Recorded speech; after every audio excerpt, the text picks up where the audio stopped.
guests that I would really like kindly to present themselves so that audience, even though maybe a lot know you already, so that they know who they are seeing in front of them. Thank you very much. Is the microphone working? Hello? Yes. So thanks for having me for the Future Game as well as for the entire event. My name is Kacper Nosajevski. I am a partner at a Warsaw-based strategic foresight consultancy, 4CF, and I've been in the futures business for the last 10 years, working with many different clients in the corporate and public sector all over the world on topics as different as the future of food and beverage, the future of biometrics and other high technology things like photonics, and the future of countries and the future of small communities. So really, a big set. But what I find particularly interesting is the futures literacy of people and organizations. So their capacity to think about the future and to use the future in different ways, because we use a future in one way here, but someone who does risk management in a bank uses future in a different way, and someone who designs rockets uses it in a different way, and a doctor uses it in a different way. So I find this topic really captivating. Wonderful, thank you.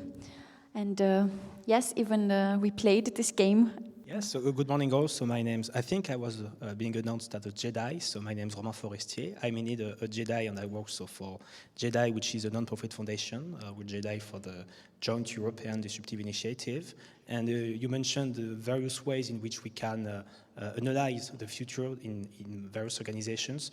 The way we see it in Jedi is first to understand the future in order to be able to shape it the way we want, basically.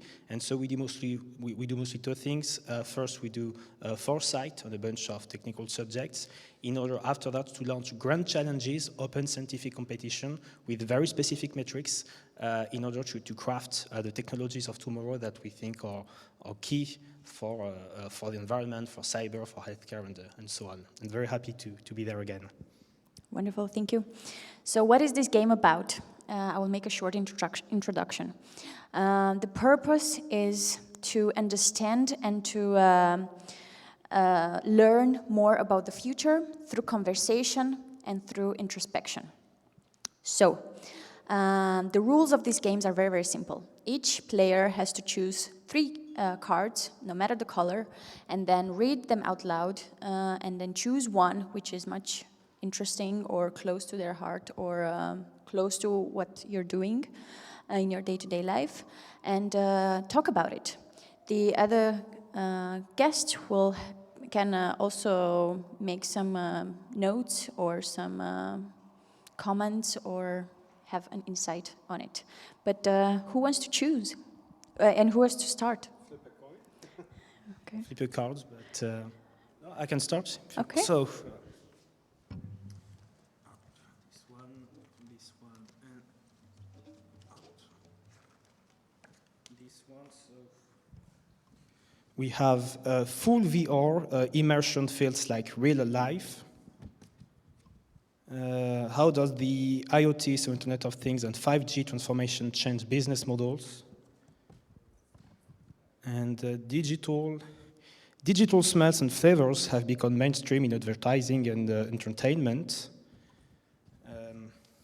Maybe I'll go with this one because I'm a bit hungry. So digital smells and flavors have become mainstream in advertising and entertainment. The first thing that would pop up to my mind is, in business or in advertising and entertainment, it's very important to understand your customers and to know which categories you want to target. So I'm pretty curious to know how people would write. I mean, if you look at the top 10% of people who love chocolate, does it mean something? Does it mean that people that love chocolate, you have a correlation with the fact that they have more money, or they're more interested in tech, or they're less interested, or they may be more Romanian than other ones? So maybe cluster segmentation, I would think about that. digital smells and flavors have become mainstream in advertising. This would mean that digital smells has become mainstream elsewhere. I mean, you could have it in movies, you could have it in classrooms, and maybe this could be a game changer in terms of the way we remember things. You know that sometimes we associate some colors with a specific event, and really I think when you think about the future of education, maybe math would be much easier if you were able to make kids think of 2 being associated with strawberries and having 10 associated with another flavor. And maybe a last idea, and I'm just brainstorming on that. When it comes That's to the purpose of the game, so it's fine. Yes. So I don't know if I'm winning at it or not, but maybe last thing when it comes to social media, obviously. So if you have digital smells and flavors, if you can, if it's in advertising, you could maybe communicate with those kind of flavors.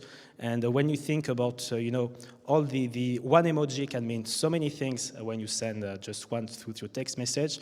And if you were to send one flavor to someone, if you were to send the flavor of a specific flower to someone that you love or someone that you hate, maybe it would mean something very different, and maybe our communications would be even quicker, or would be completely readapted, and we would maybe drop the emoji in order just to leave it with flavors. So those are my 2 cents. Okay, so I can Of give course. feedback on this. When I hear digital smells and flavors, I think brain-to-computer interface. So a merger of realities, of the virtual digital reality and of the physical reality, but not in a form of machine-to-machine communication, like if you're in a movie theater and you receive some kind of, the old school multisensorial experience. Yes, you're in a mall and there's a special They spray kind of music, something. Yeah. But the digital smell and flavor is a thing of the future in that once the brain-to-computer interface, the so-called neuro interface, or those who are fans of Elon Musk may refer to it as Neuralink, but it doesn't have to be Neuralink. It could be different. It could be other technology. Means that our central nervous system has a plug that allows for data transmission directly into the into brain and the what's it called? Well, the extension of the central nervous system that goes down your spine. And that means that the sensory experience for smell, flavor, for haptic interaction, but also for sight and for hearing, can be completely constructed. You wouldn't need, if you close your eyes, or if you're in a sensory deprivation tank, or if you're just, in some other insulation from external factors. That means that you can live what Charles Baudelaire called the artificial paradise, only without drugs. So that this means that you are free as an individual to construct or consume realities that were designed by somebody else. And life will no longer be, life as a video game will no longer be a fantasy when you spend too much time in front of, with your Xbox or your PlayStation, and you go out and you feel like you're, scoring some points walking down the street. But, your entire existence, of course, we don't know yet the limits and the impact of being immersed in this kind of artificial stimuli, digital stimuli to the central nervous system. We don't know the long-term, we don't even know the short-term impact of such neurological stimulation. But this could mean that you can spend a big portion of your life, living these artificial worlds, the smell, the sight, the taste, the haptic feedback. And this is interesting because not as a dystopian future like in Matrix, that you are in some kind of a bathtub, plugged in because the bad computers are using you as an energy source, which was nonsense anyway. But then in the other movie, I think it got somehow rectified. But because it means that the merger between physical reality and the merger between and the virtual digital reality will be, absolutely seamless and fluent. So you could be living your life based on the physical stimuli, or you could be living your life based on what is given to you by a data link right into your brain. A very cyberpunk future, but one that I believe is not unrealistic. Okay, so it's maybe another card with another trend in our game. We can add that. So if any one of these were played before, tell me, and I can choose something else. Okay. Telepathy is possible through the brain-to-brain communication. Now you see, I'm a futurist. I knew what I was going to have. What could be the impact of human colonies on Mars? Personalized medication using AI is mainstream. Okay, I would go for the Mars. We had that already, but and we talked about Elon Musk as well, and yes. Same thing for the telepathy actually. Yes. Yes. Okay. So I'm left with personalized medication using AI as mainstream. Yeah. Yes, this is definitely a big topic for 2020 because they have dates. Yes, there are trends from 2020 to 2040. 2040s. Personalized medication using AI. I'm working now on a proposal for a project with World Health Organization. Actually, I was doing it 5 minutes ago, where we're looking into the futures of public health sector in one of the countries in Asia. And when I hear from public health experts that there is absolutely uncontested acceptance for polarization of public health. So, some kind of acceptable level of services for people who are in the universal social security system. But the real thing, the real medicine, the cutting edge, but not necessarily cutting edge, just the good stuff for those who pay out of pocket or who are in a separate system.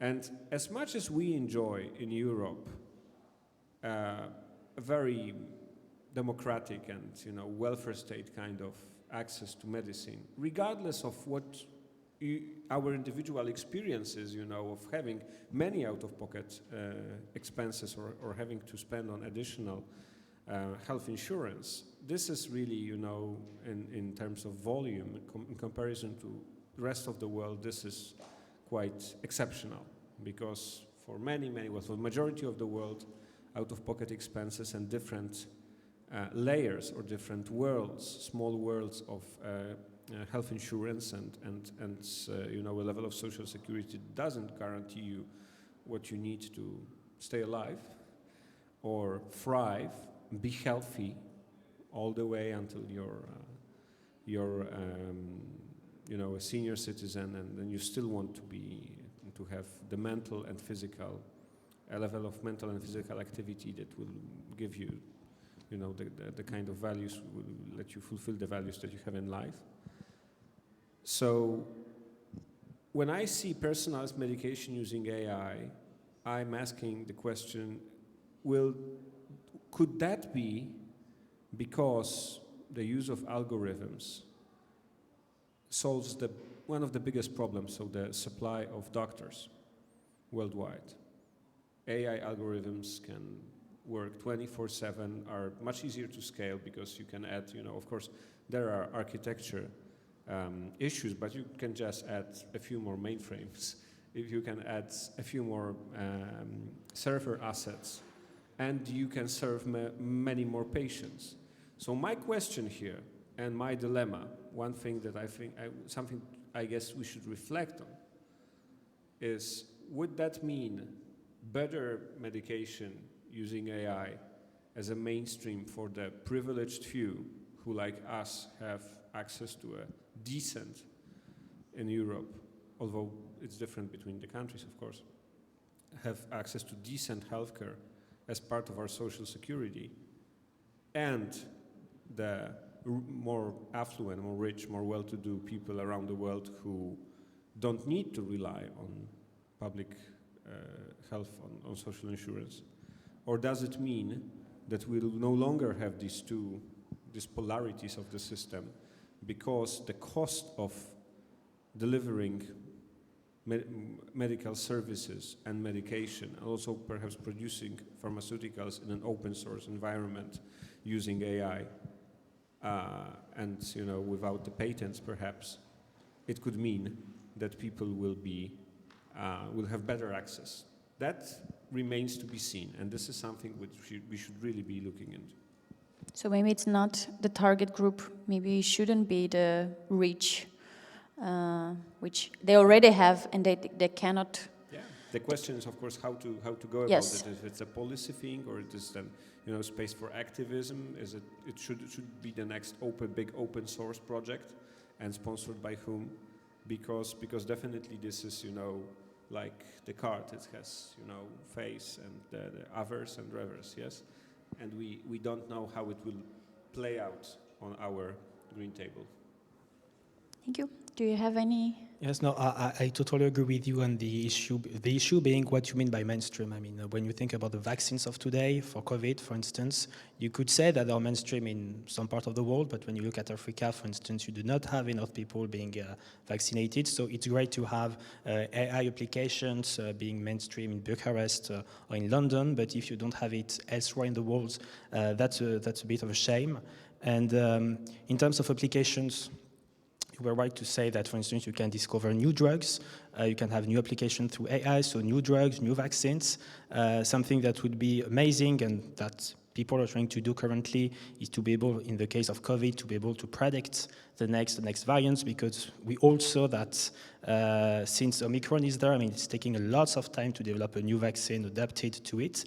And if you're able to predict Omicron and then Omicron BA1, BA2, if you're able to predict that and to have a vaccines ready in advance for that, that would be a huge game changer. And same thing if you're able to have new drugs for other diseases. Getting back to the issue of mainstream, I think a key question will be also, when we talk about AI, we talk about the algorithms, but we talk about the data as well. And if we want AI in medicine to be mainstream worldwide, we need data to be accessed worldwide as well. And this means that when you have, for instance, a smallpox, a monkey smallpox that is coming from Africa, and then that gets within Europe or in Northern America, you need to be able to have the data from Africa. You need to have this data already being used on AI models in order to much sooner have an AI to have AI application or AI outputs. So no matter how you look at it, no matter which side of the coin, you need to have it mainstream, both on the data set that you will use for AI, and you need to have AI being used to deliver worldwide its applications and output for drugs and vaccines. Yeah, the data is also, and there's research on topics like this. So in terms of using this AI in prescribing medication, then I think first it's much needed to build an equal database for every from every ladder of the humankind.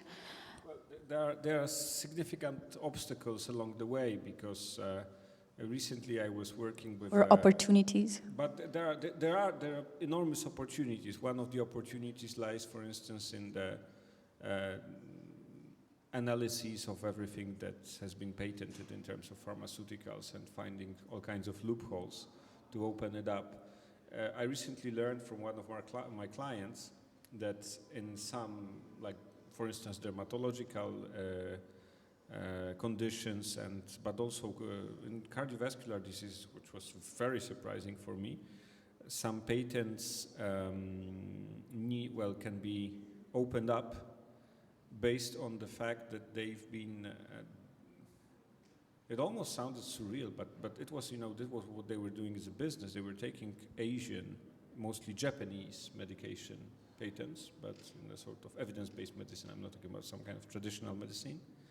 or alternatives, and they were actually patenting them in Europe and the States based on clinical trials with a different group, because they were locally clinically tried on Asians in Japan of different nationalities, because different people could sign up.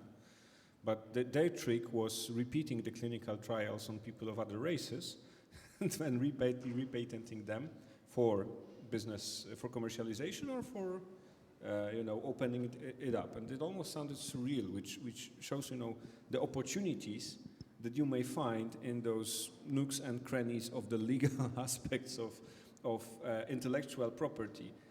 This still looks like an untapped potential, because we see this intellectual property rights as a huge impediment to innovation, and at the same time an incentive to innovation, because you can commercialize, you have exclusive rights.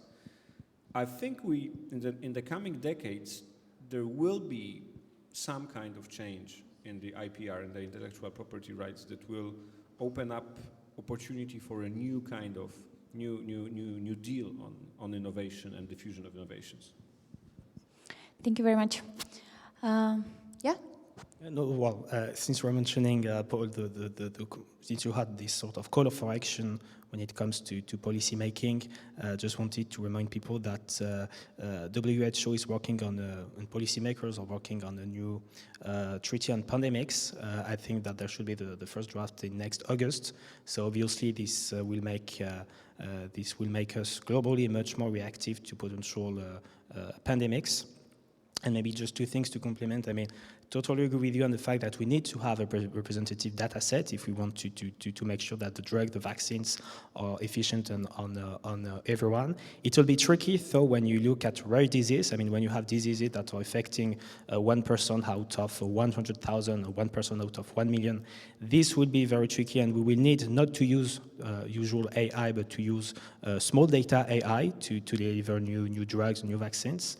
And you mentioned Japan, actually, and there's always this issue to know whether some sort of a magic drug or magic food can be working, can have real causality, to make the distinction between correlation and causality. I'm thinking about green tea, because we all love green tea because it's supposed to be healthy.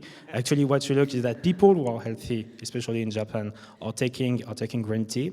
And I wanted to end up on that because we talked about drugs and vaccines, but I think that when it comes to predictive medicine, we will also have predictive food, actually, to make sure that the kind of fruit that we will be eating, the kind of chocolate bar that we'll be eating, will be actually much healthier for you, and will be totally adapted to your characteristics, to your age, and to your